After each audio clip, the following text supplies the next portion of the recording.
को शेड ठोक दीजिए, महाकाल का शेड ठोक दीजिए, 5000 लौटे दिख जाना चाहिए। Hello everyone, welcome back to a new video which is about orthogonal diagonalization. Chapter number 7 है ये हमारे पास, elementary LA application version 11th edition जो है हमारे पास, उसका चैप्टर नंबर 7 है। इसमें हमारे पास बेसिकली जो है ना वो 7 स्टेप्स होंगे, हमने फॉलो करने होंगे, और कुछ स्टेप्स मतलब 5 स्टेप्स जो हैं वो डायगनलाइजेशन वाले ही हैं। इसमें ये आसान बात है। पहला स्टेप ये है कि हमने चेक करना है कि गिवन मैट्रिक्स हमारे पास सिमेट्रिक है कि नहीं। वो कैसे चेक होगा कि ए जो मैट्रिक्स है अगर वो ए ट्रांसपोज के इक्वल हो जाता है तो वो सिमेट्रिक है। अगर यहीं पे हमारे पास कोई मैट्रिक्स ए सिमेट्रिक निकल आता है तो हम उसको लिख देंगे कि diagonalization not possible, orthogonal diagonalization not possible. अगर आप याद करें तो ये चीज़ हम डायगनलाइजेशन, सिंपल डायगनलाइजेशन में चेक नहीं करते थे, तो ये इसमें एक यूनिक स्टेप है। दूसरा स्टेप वही आइगन वैल्यूज़ हमने निकालनी है कैरेक्टरिस्टिक इक्वेशन से, a माइनस लैम्डा आई का डिटर्मिनेंट इक्वल टू 0 रख के। फिर तीसरा स्टेप है इसमें आइगन वेक्टर्स निकालने हैं, a minus lambda I into x equal to 0 रख के, ठीक है। और फिर उसके बाद हमने क्या करना है कि जो आइगन वेक्टर्स हमें मिलेंगे यहाँ से उनको हमने नॉर्मलाइज़ करना है। नॉर्मलाइज़ कैसे करना है, जो हमने ग्राम श्मिट में, अगर आपको याद हो ग्राम श्मिट मेथड जो हमने पढ़ा था, उसके अंदर ऑर्थोनॉर्मल वेक्टर्स बनाने के लिए हमें नॉर्मलाइजेशन करनी थी। तो उसमें यही फार्मूला था कि v को करना है तो v डिवाइडेड बाई v का ये मॉड होता है। इसमें क्या होगा कि हर टर्म जो v की होगी उसको हम स्क्वायर भी करेंगे, ऐड करेंगे और ऊपर अंडर रूट हो जाएगा।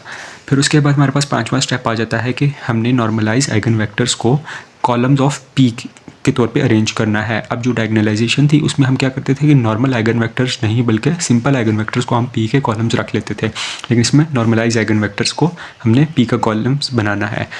फिर उसके बाद छठा स्टेप है कि हमने डायगनल मैट्रिक्स कंस्ट्रक्ट करना है, जैसे हम डायगनलाइजेशन में करते थे सिंपल। हमने डायगनल में जो है ना, डायगनल में हमने आइगन वैल्यूज़ को लिख देना है, बाकी सारी entries 0।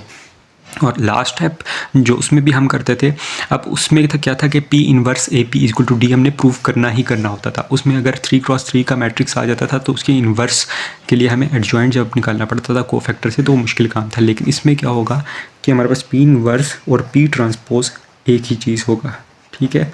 So it's better and easy कि हम इसकी तरफ जाएँ, P ट्रांसपोज लें, उसको A और P से मल्टीप्लाई करें तो वो D के इक्वल आना चाहिए। तो इसके बाद चलते हैं हम क्वेश्चन पे, एक्सरसाइज के। एक्सरसाइज 7.2 का ये क्वेश्चन नंबर 10 है। ये उन्होंने वेक्टर हमें दे दिया है ये, ठीक है। इसका ट्रांसपोज लेंगे हम तो ये वही बनेगा। इसका मतलब क्या कि A is symmetric as A is equal to A transpose. The coding I will get it. And फिर उसके बाद हमारे पास आता है कि ए माइनस लैम्डा आई, उसका हमने डिटर्मिनेंट लेना है, ठीक है। उससे आइगन कैरेक्टरिस्टिक इक्वेशन निकाल लेनी है। पहले ये थी कैरेक्टरिस्टिक इक्वेशन, इसका मिड टर्म ब्रेक करूँगा तो मेरे पास आइगन वैल्यूज़ आ जाएंगी, लैम्डा इज इक्वल टू 7 और लैम्डा इज इक्वल टू 2। फिर उसके बाद क्या करना है, मैंने लैम्डा इज इक्वल टू 7 पुट करना है। किस में पुट करना है, इसमें पुट करना है, ठीक है, हो गया।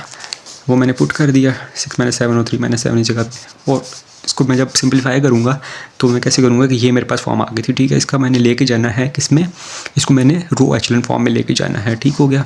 ये -1 आ गया, नीचे 0 बना दिया पिवट के, दूसरा पिवट में ले नहीं रहा था। तो x2 को हम क्या कर लेंगे, x2 को हम फ्री वेरिएबल लेट कर लेंगे। देखें x2 को हमने t के इक्वल लेट किए 1, वो फ्री वेरिएबल था x2, उसको इसमें वैल्यू पुट करेंगे पहली इक्वेशन से जो आई थी -x1 - 2x2 इक्वल टू 0 में, तो हमारे पास x1 की वैल्यू भी आ जाएगी। लैम्डा इक्वल टू 7 के लिए जो फिर आइगन वेक्टर बनेगा वो हो जाएगा -2 और 1। फिर उसके बाद लैम्डा इक्वल टू 2 के लिए भी इसी तरह सेम प्रोसीजर फॉलो करना है आपने। इससे आपने जो है ना आइगन वेक्टर बना लेना, x1 और x2 की जो वैल्यूज़ आएंगी वो सेकंड आइगन वेक्टर बन जाएगा हमारे पास ये, ठीक हो गया, 1/2 और दूसरा 1। फिर उसके बाद इन आइगन वेक्टर्स जो हमने निकाले इनकी नॉर्मलाइजेशन करनी है। v1 के लिए मैं क्या करूँगा, v1 ओवर v1 का मॉड, ये देखें अंदर जो इसकी दो वैल्यूज़ थी उसका स्क्वायर करके प्लस करके ओवर अंडर रूट ले लिया, अंडर रूट 5 आ गया था, तो ये मेरे पास v1 नॉर्मलाइज हो गया। इसी तरह मैंने v2 को भी नॉर्मलाइज करके ये लिख दिया, ठीक हो गया। फिर मैंने पी वेक्टर जो निकालना था वो क्या था कि जो नॉर्मलाइज आइगन वेक्टर है वो मैंने लिखने हैं, तो ये मेरे पास v1 आ गया था ये वाला, ठीक है। और ये फिर v2 मैंने इधर लिख दिया। फिर डायगनल वेक्टर क्या था, आइगन वैल्यूज़ को डायगनल में पुट करना, 7 और 2 आइगन वैल्यूज़ थी और बाकी 0 0 हो गया। फिर मैंने P inverse A P equal to D prove करना था, ठीक है। तो इसमें मैंने जो है ना अपनी आसानी के लिए क्या किया है कि P इनवर्स ही मैंने फाइंड किया, क्योंकि 2x2 का था। तो आपका जो आना चाहिए ना, ठीक है, ये P इनवर्स और P ट्रांसपोज एक ही चीज़ बनकर आएगी, ठीक है। ये देखिए मैंने क्या किया हुआ है, P inverse A P equal to D था, P इनवर्स मैंने निकाल लिया था पीछे से ये जो, ठीक है। ये P इनवर्स आ गया था adjoint P over determinant P लेके।